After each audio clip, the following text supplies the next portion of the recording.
The sweet fruits of a 12-year journey.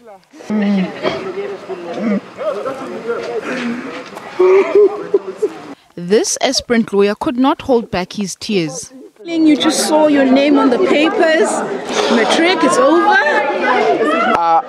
It's overwhelming. It's an overwhelming feeling. I can't even begin to explain. And after a wait lasting until 3 this morning, it was good news for this group of friends. That we are concerned about the decline. Though we're looking at the quality part of it, it's important that we need to look at the statistics as human beings, that those who have been not being able to make it have got to take the second chance that is being offered to them to ensure that they're able to graduate from grade 12 as well. And those that have made it, make sure that they take the opportunity to register into higher education institution. So the results as released today has shown us again and again that there are still inequalities that we need to deal with. There are still challenges in terms of the teacher training that we need to be able to address to ensure that the competencies of our teachers is improved on an annual basis, or a posture that says that teacher development is a favor to a teacher. We need to deal with that, and very aggressively so this year, to ensure that the department understand that for us to be able to sustain the results at a higher level in terms of quality, we need qualitative teachers, teaching from quality, highly qualified teachers and experienced teachers. Now, you mentioned some of the challenges, but what specifically do you attribute the decline to? There are a number of things that we need to be looking at. One is the automatic progression that has been there. Whilst it's something that needed to address the plight of those particular learners that have been held back by their particular schools, it has indeed contributed to the decline in the pass rate. But also need to look at the new topics that have been introduced, where the teachers did not have adequate understanding and competencies in terms of teaching those particular areas, in terms of the structure of the curriculum, that might have also contributed to this. But also, it is what we have always been saying: teaching for testing is not education. So the decline and us not being able to sustain the upward movement in terms of the results is, as a result, the system is depending more on testing rather than education for quality learning and teaching.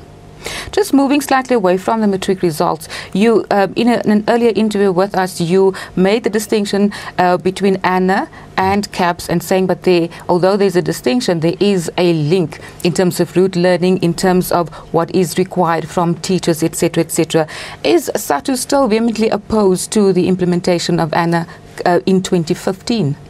We are still saying that ANA was a diagnostic intervention. Therefore, it is not a program to improve the quality of education in our country, and therefore being done on an annual basis, it is what is going to encourage the teachers to engage in programming our learners and not educating the teachers. So it's problematic to have ANA in the manner in which it's being implemented. To us, it's not education.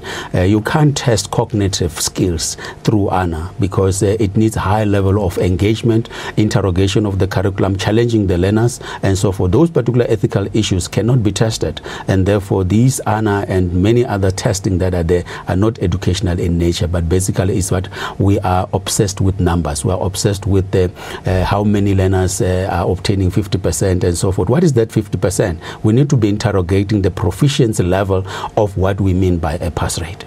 What is your reaction to the fact that Gauteng is the best performing province? At the bottom end, we have KZN and the Eastern Cape, the two provinces who were fingered in allegations of group copying. Well, we must congratulate Gauteng, but we must understand that the previous MEC, Barbara Creasy, has laid a firm foundation.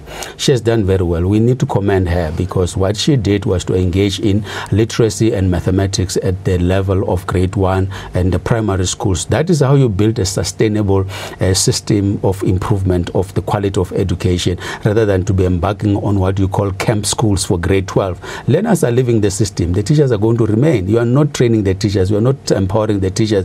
We are rather focused on, I want to have the best result in grade 12. That is not how you approach education. We must also say that Gauteng is doing that on the basis that they are focused. They have got the resources, although they are not adequate, but we need to say that it is because of that particular program that is there. Look, we must condemn cheating. whoever does it, we must be able to say the department, upon investigating, must ensure that those are named and shamed, because in a country where we have had a devastation of apartheid, we cannot have a situation where we can encourage any person to cheat the system. It is unfortunate that we have that kind of a situation in 2014 Matric results, but those particular provinces are rural in their own nature. KZN has its own dynamics in terms of performance. They obtain the highest. It's not for the first time that they drop because they go there. It's because of the rurality of that particular province.